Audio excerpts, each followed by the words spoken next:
Okay, so I'm enjoying a time outside in this beautiful, cool evening.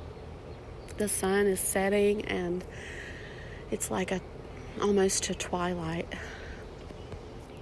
time of day. The street light is on, but it's still light outside. So it's just about to get dark.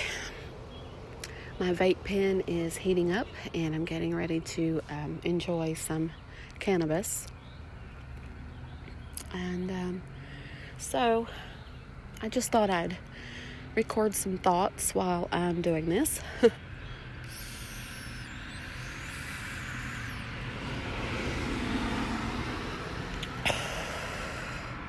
So of course you can hear some traffic. I live right on the edge of a busy highway.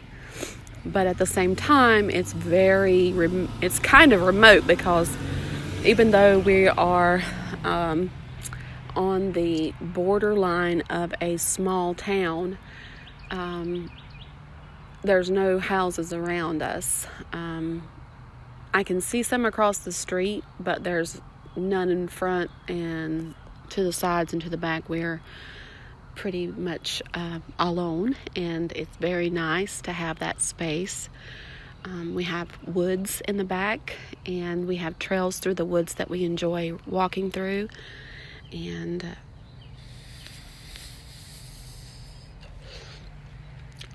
we have lots of trees and pretty grass and everything. We also have a lot of animals. We have dogs and cats and chickens.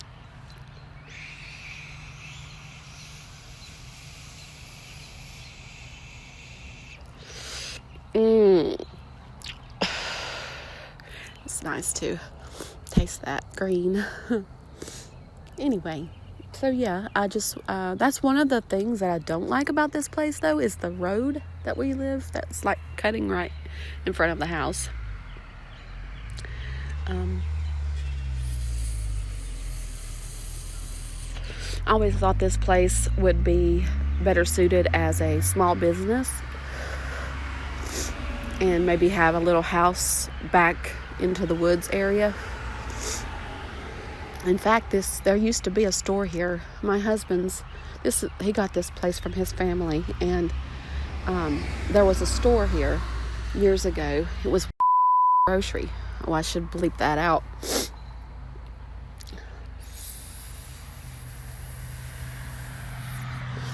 In fact, there was, in the 60s, there was a housing development throughout this area. And now you can't even see it. There's no houses at all. They've all been removed. But for a while, they were all like identical houses. And they were built by a factory that was on the end of the road that would house its employees.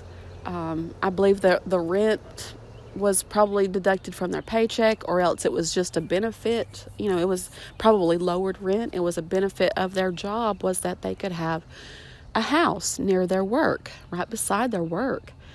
And the houses were built the same, and it, lent a charming effect to the neighborhood when all these houses were the same. And it's just amazing to me that that's how it was back then. And it was cool in a way. And another thing about that, it makes me think about, people's ideas about socialism and how they get all really worried and bent out of shape about the idea of the government providing things for its people. And like basic necessities, like maybe housing and food, and definitely even healthcare, just basic things, water and mail, electricity, things like that. But at that time, or even now, they have no problem with a business doing that for its employees. They like these small kingdoms. They like the idea of that. For some reason, they're comfortable with that. Or maybe it's just the fact that they have no choice. and yet they think it's because it doesn't cause them a problem. They think it is fine, you know. But socialism is the boogeyman for a lot of people. But I just think it's kind of interesting that a lot of people would turn away or disagree with right off without even thinking about it, that socialism is evil. But yet if a corporation wants to provide socialism for its people, there's no problem with that. Or maybe there is a problem with it, and that's why it doesn't exist anymore. And I don't know, maybe it does exist somewhere. I need to find out if there's any more pockets in this country left of factories, manufacturing, or some other industry providing housing for its people. I really would be interested to know why that existed in the first place years ago, and why doesn't it still, if it doesn't, or if it does. It would really be interesting to find that out. And I'll have to do that and follow up. I will. I'll tell you what I find out about that. Okay, well, that's a big enough topic for now. Talk to you later. Bye.